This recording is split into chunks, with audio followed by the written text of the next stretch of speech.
Hello everyone, welcome to another Taking Me episode. This week we are taking a peek at Groundbreakers, a game to be released on June 15th on Steam. So this is pre-release footage. This is all coming from the wonderful devs who went ahead and sent me a code. I'm very thankful for that. So this game, Groundbreakers, what is it, right? It's a turn-based tactical game where the maps are procedurally generated and you battle with robots on these procedurally generated maps. Each of these individual robots are completely unique, fully customizable, and available in a huge variety of setups. So what I mean by that is, let's go ahead and go check them out right now. We'll check out some of them.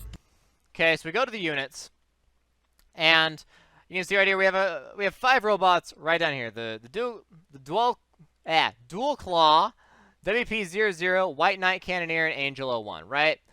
So some basic information about them, the tags, which are important for campaign, and we'll get to that in a little bit, and then different information on the different skills and what they all do. You have your HP, your speed, which is different from your movement, range, damage, and durability. So what's the difference here? Speed to movement, right?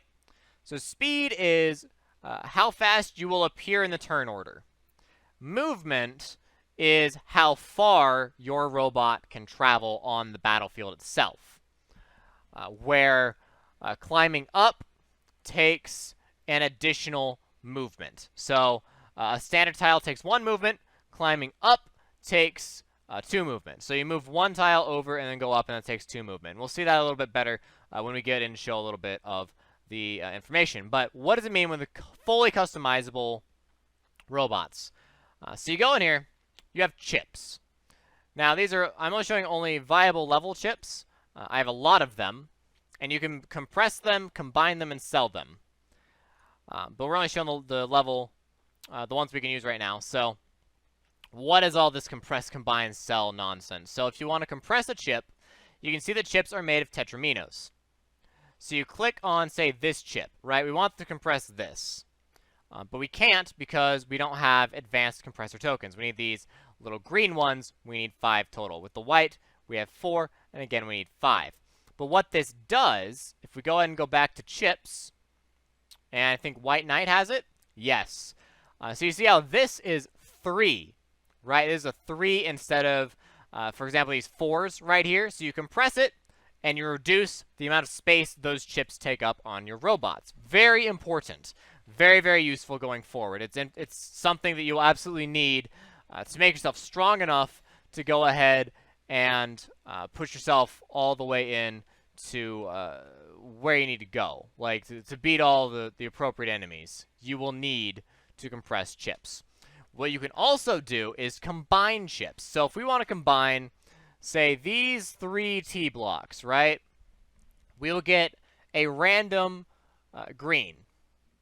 Or we could do these 3. You notice it's still 1,000 gold, right? It's still 1,000 gold every single time. And our gold's up here. You get gold from battles.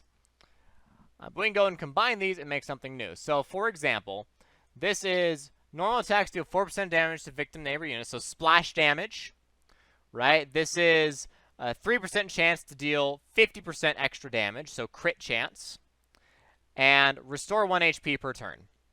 Now we can combine all these. We'll go and do that right now. So we got an advanced electric spike chip. So what it gave us is this, reflect 10% of damage. Okay, something completely unrelated. We spent 1,000 gold to get it, but now we have this better chip. Now you see it'll cost 5,000 to combine because we're using multiple advanced chips. If we had, for example, used 3, you can see now we're going to get a blue chip for 5,000. However, massive caveat here, and the game does not explain this very well. You have a chance to fail your compressions and your combinations. There is a chance to fail, and it is not openly said what it is. And it's ultimately underwhelming when you do fail. So be careful when combining chips When you fail, all you lose is the gold, right? You don't lose the chip. All you lose is the gold. But just be careful, because that can be a lot of gold. That 5,000 and gets more expensive, obviously, if you use better and better chips. If we go back to the dual claw here, you can see I already have one of these rare chips. You can also see that I've purchased some extra spaces up here. So if we go to the WP00, you can see there's spaces up here. If you want to, you can purchase these. You can unlock them for 100 gold, and then it increases by 100 for every single one of these. So it ends up being very expensive to unlock every single slot. And ultimately, that's a lot of gold to spend for a very small upgrade. But ultimately, it does become a major benefit. So it is something to absolutely look into. Like, if you just want to fit in that one more, you don't have anything that fits quite right, and so you just buy that one, and now you can fit in this extra one, like right here. That can be very useful. But other times, you can fill it up completely, like we do with the Angel bot here, and we don't need to buy anything. It just automatically all fits in. Now, this may not be the optimal setting, but everything fits in, and that's something you have to decide for yourself when you are creating these bots. And of course, selling should go without saying. We can sell lots of stuff.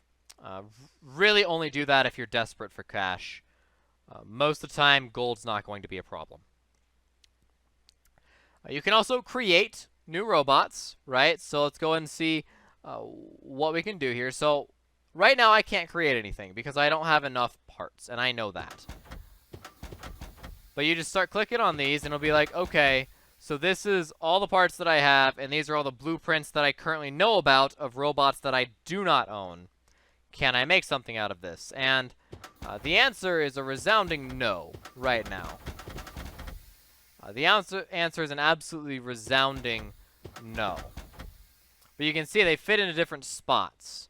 It doesn't matter what order you put them in as long as you have them all in there.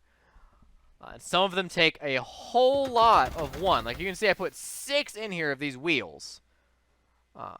So if we add more of these iron capsules, then we could potentially make more stuff with all these wheels. But then you can see there's also other stuff that takes one of each of these, so it's a completely different robot. And you don't know what you're building or what you need, and all the loot you get is randomly generated anyways. So ultimately, knowing the blueprints doesn't really help you. It's not information that is ultimately that would be beneficial. So in not knowing the blueprints, it's not actually as big of a deal as it would seem. Now, I would prefer to know the blueprints just because I like to have that information. But it's not vital to winning the game. Aside from building new robots out of robot parts, you can upgrade your robots. So bare minimum upgrade is using silver parts. And this will actually tell you what you need to upgrade, right? So if I had enough silver parts of these little bits, it'll tell you what you need to upgrade them. And I believe these are also the original combinations of what you need in order to build the robot. To get an upgraded version, you need that in silver parts, gold, cobalt, and so on until you get the chlorophytium, which of course we don't have any. But you can see the stats increase pretty dramatically from the iron, from the silver, 160 HP, all the way up to 485 HP. Obviously matters a great deal later in the game, as you will get a lot stronger as you get these better parts. So, go back to the main page here. One of my biggest complaints right off the bat is the story of the game. So, in this game, you're in a post-apocalyptic world, and a whole bunch of bad stuff happened, and now corporations rule the world, right? Corporations are running everything. There's no governments, it's just corporations. Government doesn't exist. And in this world, you as the player become a CEO of a corporation. You're just basically handed the position, no problem. For seemingly no reason, you're just suddenly thrust into the position of CEO, right? And one of my biggest criticisms is the CEO can't go to the store from the very beginning of the game, you cannot go to the store. That bothers me a great deal. Like, let me go to the store. Come on. But I can't. I just can't. So, that is a little sad, but it is what it is. Another criticism of the game, as soon as you exit the tutorial, which is its own problem, but as soon as you exit the tutorial, you will be thrust into the Infinity Mines. So you'll get a quest at the very beginning that'll say, you basically need to go to the Infinity Mines, you need to go through the Infinity Mines, and that's what you need to do. That's your task. Do that. And ultimately, you're not given enough at the beginning to progress very far in the Infinity Mines. You very quickly become overwhelmed. So here, this is what the Infinity Mines layout is, right? I'll go ahead and go up. So this is the first 5 levels. With the original robots you start with, which I believe you start with 3, you can go through the first 3 levels fairly easily. The 4th level takes some finagling, but is doable with 3. But that's coming from my position, as you guys know, as an expert strategy game player. I mean, I've played the likes of Long War, and I thought it was boring. Right? So, take that with a pinch of salt. It's possible to get through B4, but it's very difficult. Unless you get a little lucky. You have to have some luck on your side for that one as well. But you should be able to get through 1 through 3, no problem. And then after that, you kind of hit a brick wall really fast on B4. And they throw you in the Infinity Mines, and they don't even tell you about the scenarios. They don't even tell you about the campaign. It's just like, bam, Infinity Mines, do that. So my advice to you, if you end up picking this game after this review, if you end up picking it up, my advice to you is play through the first 1 or 2 Infinity Mines, get your rewards, and then sink yourself into the scenarios. The scenarios are what you will predominantly get your information and parts off of. So each of these different people have different little stories down here. They have different battlegrounds they play on, different styles, and different length of battles. And each of them have their own little bit that is special to them. As you progress through the game, you'll unlock new people that you can play against in your scenarios, like Clara, for example, that uses Mini-God. Or perhaps that is a bug in of itself. Regardless, you'll run into different people over time with different stories, different words, and different battles. You know, you'll see tactic points, the first one here, deathmatch, leader, and deathmatch, right? So it all changes, and this is where you'll get all the majority of your stuff. So you see the chips, so you can get when out of hit points, there will be a percentage chance the robot will restore 1 HP and survive, as well as when under a percentage of hit points, emit a shield equal to a percent of your max HP.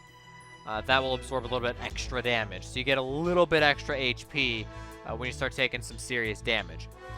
Now, that's what this guy will drop. That's what Snake will drop as you beat him in his various modes here. They get progressively more and more difficult, and you'll have to switch between the 3 different modes, scenarios, campaigns, and Infinity Mines, to get enough parts and to get enough chips to make new bots and upgrade your current bots in such a way that you will be able to progress through the game.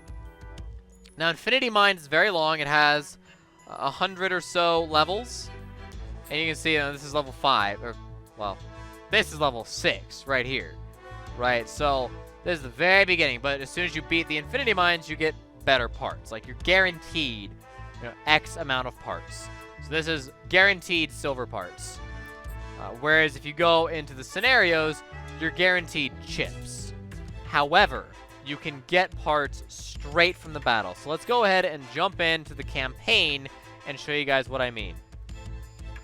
So the campaign is your own personal campaign. It's Rise of Nations-esque, I guess is a good way to put it. easiest way to see it is just to go ahead and look at it. So we'll just go ahead and start with the default. It's fine. So this is background of the story. I already basically explained what's going on. All the robots run off of water, but don't confuse that for steampunk. It's not steampunk. We're over here. But all the robots run off of water. Alright. So this is the entire world, and you can go back and forth and try and make it make as much sense to you as you want it to. But this is the entire world right here. We start down here in the campaign, and there's a couple things we can do. We have money up here, right? This is our currency. We get 100 per turn. You can upgrade, collect, recruit, move region. You get the terrain and the level, as well as the battle mode if someone were to attack it, what it would be, with the specialty of technology. You see our tech level is level 1, leadership is 0, and so on. Whoop, don't want to do that. There you go. So as within a campaign, you're playing on a tactical map. You can choose to invade. So we can attack right here, and it's a specialty unknown. We have to go there, figure out what the specialty is, right? And we can go and invade that. We will do that in just a moment. Okay. So the first thing is first, we want to upgrade. So this will get us just a little bit more money per turn. It'll put us in a better position. It'll take 2 turns. We have these 5 action points left, so it breaks it down for you what you need. And let's go ahead and jump in and actually show what this game is about. We'll show a little bit of gameplay here. So we'll attack. It costs 400 and 2 action points, and we can take whatever we want. So you can only take 5, right? So War Priest, always. Always take War Priest. I have yet to see a situation where War Priest is not useful. Let's also take Angel, White Knight, Dual Claw. Dual Claw is very strong. Do we want... We'll do Cannoneer just to show off Cannoneer a little bit. And we want to add a commander. So all we have is me, right? I'm the only commander. So we select me. I'm a commander of the battle. So my guys get a slight boost. Boost E. It's a very small boost. And you can compare the different robots to each other just by hovering over them like that. It's a very nice little feature there. So let's go ahead and jump in. Let's see, it's a death match in the snow. Need to drink a little water here. So it's a death match. Very straightforward. You just have to destroy the enemy. Okay?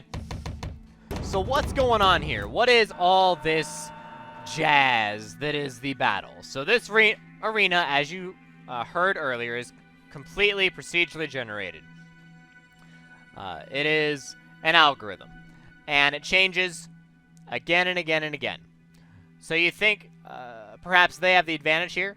They have the high ground. And that could be dangerous for us, but ultimately we can still make this work. So up in the top left is the move order. This is the time points countdown. And where the C is showdown that activates all of your final skills, which is the 3rd skill. Okay? So as the time goes on, a certain amount of time will go by, some different bots will be activated, and you can see when they'll all activate. So you see a lot of them activated 202, right? A lot of them do. 3 of ours, 2 of theirs. And then it continues on that way. So if we move, say here, and let's go ahead and end our turn, because we can't do anything else. Now we're at 0, right? And now our Dual Claw is at 818. So we'll keep that closed by and large. You can see the next 2 that'll act. But it's very important to know. As far as skills are concerned, each robot has 2 skills they can actively upgrade. This little, I think it's echelon is what it's called. I can't remember. The stripe above their number right here, this little number, the heat number, is what rank they are. So everyone starts rank 1. No matter how good they are, they'll all start at rank 1. And as you progress and you destroy more of your opponent's robots, your rank will go up. You'll get more skill points. and you'll be able to upgrade your skills more. So we're going to go ahead and choose Judgment. You start with 1 point. So we're going to choose Judgment here. And what this does is switches the gun blades to shooting mode. So normally they're just blades, and then you can turn them into guns for 2 turns. So we'll do this, and then it'll make us act sooner as well. So that throws us off sync with everyone else. So we'll go ahead and run up with our War Priest. It's a medic, but because it's a War Priest, you can make it a priest or a war-focused bot. But ultimately, priest mode is usually just fine. You don't want to upgrade your skills until you know what you need, because that does change from time to time. The only exception really is with some of these very specific skills. So I've never actually used this guy before. I built this guy right before I turned this on. So Power Slash, 5 slashes to deal damage to the enemy. Cool. Or White Knight boosts his defense, reducing incoming damage for a few turns. Also protect nearby allies with the stance. Very cool. So both of those could be useful. We're not going to change anything specifically. We'll just go and end the turn, see what happens. Alright. So the Cannoneer is really fun, because the Cannoneer has a skill called Overdrive. So you can go super fast, super far, and get places. So we move our full move, right? But we're still a little bit too far away. You know, we're just outside of range. So we overdrive. Now this red line is where they can attack. Full movement and attack. So say we want to move here. Winnegal is within distance, but say we didn't want to do that, we can undo and go somewhere else, right? We're not going to, we're just going to go here for now. But we can go and open fire. So there's our damage. Now, when you're shooting uphill like we are, you have a chance to miss. So do be careful in doing that. You're much better off to just go ahead and try and stay up high. And when you can do that, you'll be in a much better position for it. Okay, so that anti-skill there is a silence, and you can see the effect just kind of hovering over right there. Currently silenced. So something I mentioned, but we didn't actually talk about is heat. So the little circle, the 0. Of course it's a circle. It's a 0. The 0 that's above this guy, or is it 33 over this guy, means effectively once you hit 100, you become overheated, and you can no longer use your skills, these skills down here, until your overheatedness is passed. So we're going to go ahead and hop up to here. There we go. And we'll just go and destroy this guy. So boom, he's destroyed. We get experience and leveled up.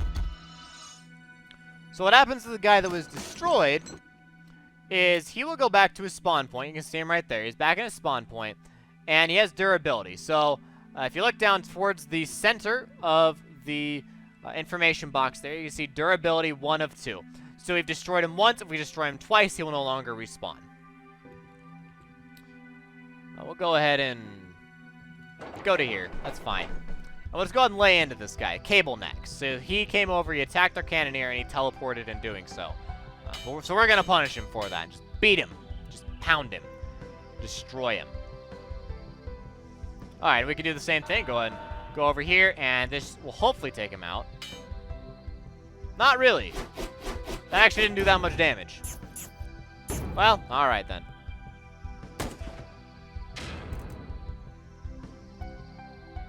Alright, so we still have our range, so we want to make sure we utilize that. We'll be attacking the dual claw here. But there's one other thing we could do, and that is the defense. So defense changes based on the map you're on. So sometimes it'll be a giant worm coming out of the ground, or sometimes it'll be this one, where ice bricks will break under the robot's position. The defense abilities are all difficult to use, and that's on purpose because they're very powerful. And you only get one every 5,000. So you really only get like one a game, ultimately. So use that as essentially a last resort. Go ahead and shoot the dual claw. You can see lots of different like burn and water leak that's going through here. These are all coming from the special chips that I have installed on my robots. They all have these special abilities. So the dual claw came over and he punched us. But you know what? We don't really care about this dual claw. We care more about this cannoneer. So we can just go around. Don't suffer any penalties at all. And we'll use the double attack. He can also heal himself. So we'll go ahead and use double attack here. Boom, boom. There he goes. Cannoneer down. No problem. 1 durability removed. So you can see now that our cannoneer is level 2, we have access to getting another upgrade. But at this time, neither of them would be overly helpful. So there's nothing that we really have to play for there. Instead, we can just go ahead and blow this guy up. You can see he's going to move next. So if we take him out now, we don't have to worry about him. So there you go. He's gone. It keeps our side moving just a little bit longer.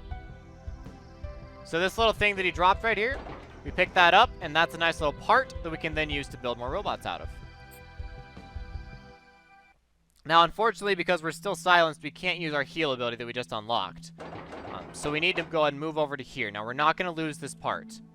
We're just going to go and stay right here, keep the dual claw away, and just kind of lay into this guy, you know? Do some damage, take him out, and just like that, we have pushed ourselves to almost completely winning this battle. Now, these guys will come back after a certain number of turns. So when it's their turn, they will come back. So we have to be careful that we kill everyone first.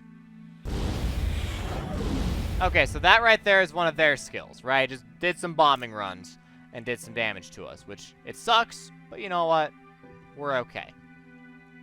So we no longer, our duration passed. Like, we no longer have the ability to shoot from a distance. We're melee again. So we have to switch back. But it doesn't matter. We have dual claw. Go ahead and come in here and lay into this guy. So Antibot respawned. So he ticked. So he came back. So we'll have to destroy him again. And now here's an environmental effect. So that will happen occasionally. The environmental effects will do different things. Sometimes it's good, sometimes it's bad. You can see it froze one of their bots, but it also froze 2 of ours. So you take what you can get. We'll go ahead and upgrade overdrive twice more. So we can then get up here, hoppity hop, and kill this guy. Again, to have this upper ground means that the enemy is less likely to be able to hit you. And the enemy can only do so much when you're high enough. So like if I had a melee enemy right here, he would not be able to attack my cannoneer. Right? If we had a dual claw here, could not attack the cannoneer because he's just too high. So we'd have to hop up here and then hop up to here in order to do any damage. So we'll go ahead and switch to Gunblade mode. We'll do Judgment. There we go. Gunblade switch. So you can see we leveled up after kicking some butt. So we'll go ahead and select Steel Fuel here. Now we still can't use it yet. But we can get right up in their face, right in their spawn zone, and give them a difficult time for it. So again, stay up high, do some damage. There you go. So we just won. We wiped out the opposing army. You can see there's a lot of them still back there, and they're healing, but they're not on the field, so we automatically win. So here's 1,000 gold. You get 1,000 gold for winning, sometimes more. And then, so, parts. So we got 1 part. Chips, we're guaranteed a chip. We have a 50-50 to get another chip. So we got 2 chips there. Okay, success rate 100%. So we got one of these automatically, and that's it. And then we got 55 experience. So we personally get closer to leveling up. So we got experience as a campaign leader. So our campaign abilities leveled up. You can see we're good at hover and projectile. So we're a little bit better on that front. And now you can see we're getting 315 per turn. Because this is an economy point. And we had no way of knowing that beforehand. We got a little bit lucky there. We got an economy point to give us a whole lot of money. So we still have 3 action points. There's some different things we can do. So you see the level here, that's what we're upgrading on our main base. The level is determined by how many adjacent territories there are. So 1, 2, 3, right? If you go to, say, this tile, it's a level 4, right? 1 of 4 and 1 of 4. Whereas this tile would only be 2. You'll always have at least one, right? So there's just one right here, but it'll be there. So since we have 3 action points left, we want to use them. So we can collect. We can also collect in our main base as well. We have 1 action point left. So slap another upgrade on, and then that will get a little bit better. And the campaign continues in this fashion for some time. Right? So now red is doing their turn. And of course, red and green being AIs. So they claimed a free region. And they upgraded some regions. And now green is trying. And green collected a region and is continuing as well. So the campaign continues on like this for quite a while until eventually you will be fighting your 2 different enemies. So green and red. And don't worry, you will be able to fight all of them eventually. So that's the combat. That's basically how it all works, how it's all broken down. We go ahead and jump back out. You can see we have another iron cable, but unfortunately we don't have anything to use it with. So we can go to the units instead. And we have some chips, right? We have a mystery chip. So we can take this chip. What is it? A normal electric rod, 4 slots. So we just got this, right? But we can't put it in here because we just don't have enough space. So none of our guys really have that much space available right now. But it's very simple. You just click, and it goes in there. We'll go ahead and take this out, right? So remove. So say we want to put this in here. There you go. It flashes where it'll fit. You can move it around to see fit. Obviously, we have nowhere else to put it. Go ahead and hit apply, and there you go. And it's in there, no problem. So that is the essentials of the game. Right here, I've shown you essentially all the big points of the game. Again, there is a quest system. Go ahead and go back to, well, go ahead and save. Sure. Alright, so back to main menu here. We already saved, it's fine. So I've shown you basically everything about the game that you can see for yourself. The one last thing is the tutorial. And the multiplayer is just a little, it's not super active, so I won't be able to show that to you today. Maybe show it to you later, no guarantees, but I can't show you the multiplayer today. But the tutorial, I actually don't like. It's one of the tutorials that just doesn't seem to work super well. So as we see back in scenarios, right? We have deathmatch, fortress, hijacked robot, leader, tactic point. You know, they're all different types, right? The tutorial focuses really hard on the tactic point aspect. It doesn't really touch much of anything else. So you have to be careful. And you have to take the time in the scenarios to learn what is happening.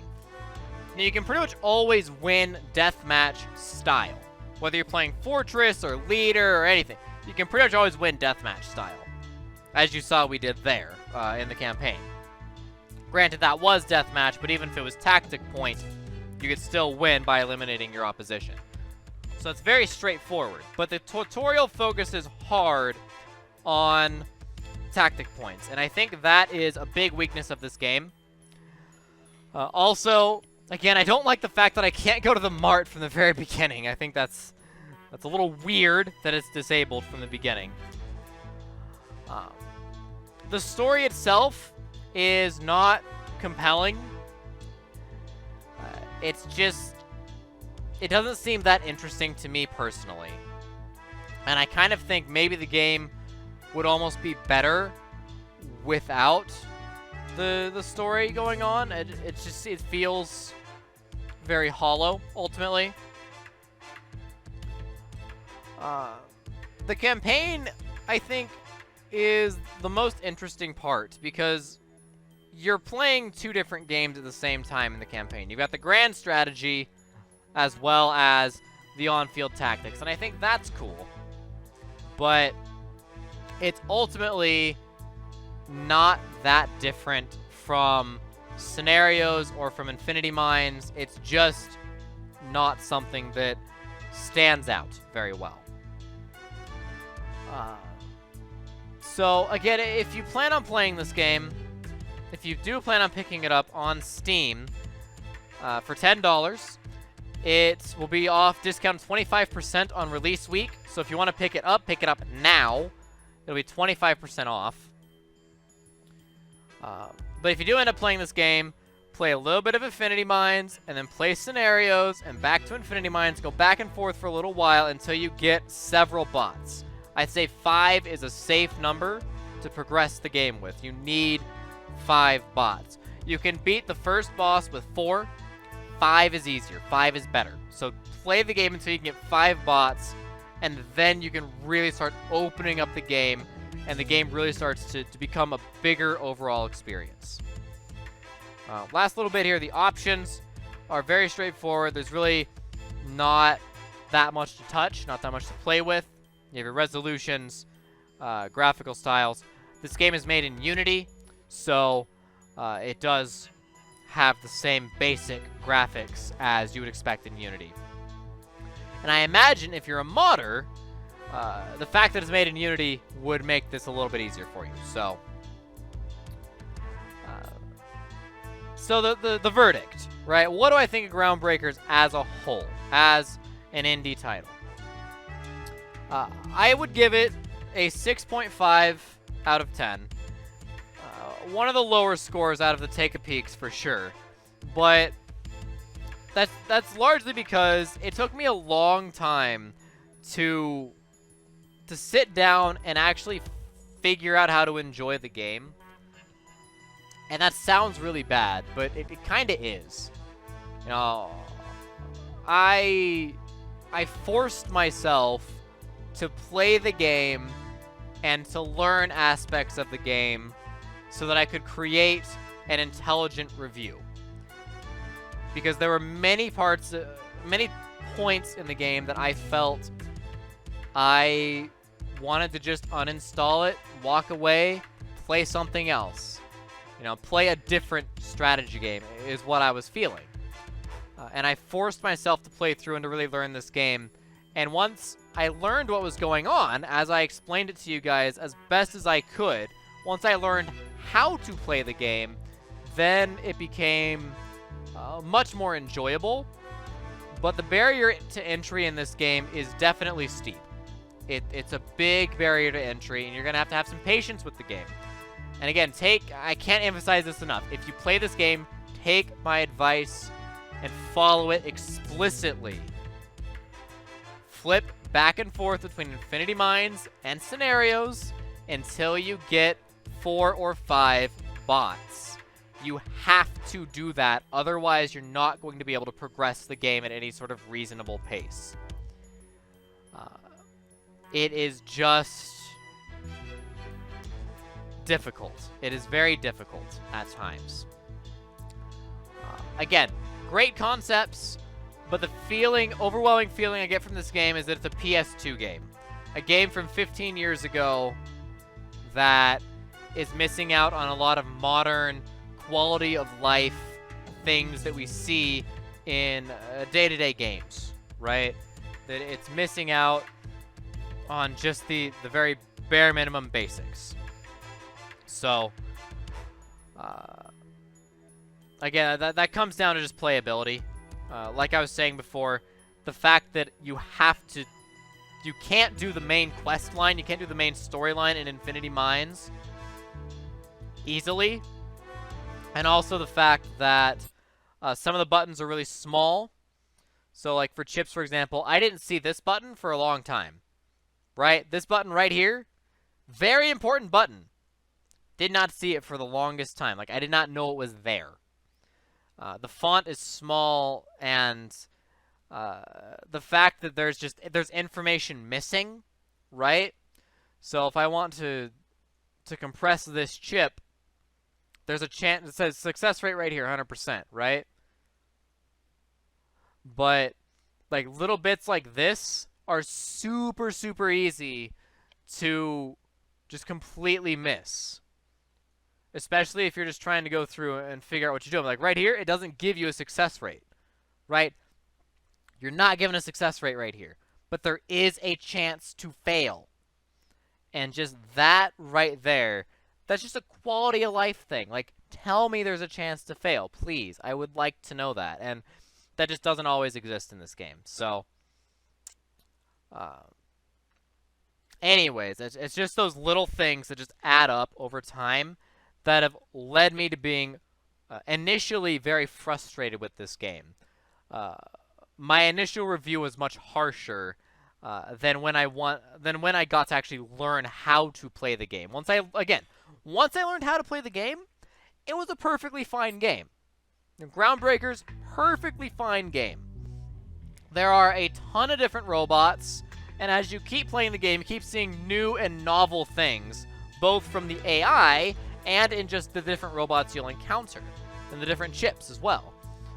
And that's good. There's a lot of content to this game. There really is. And if you're a fan of games that are very difficult, so you like playing games like Enter The Gungeon, for example, which is seen as an exceedingly or even excessively difficult game, especially for its genre.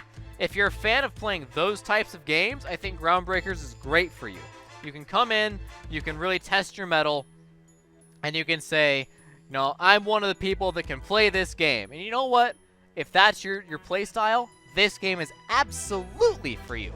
But if you just want to sit down and play a very casual experience and just kind of la-di-da your way through the game and, be able to get up and walk away and come back and still know what's going on and not worry about anything changing or becoming too difficult while you're not playing, this game is definitely not your choice. It's not for the casual gamer. It's definitely a much more difficult strategy game than a lot of the main strategy games that are currently out there.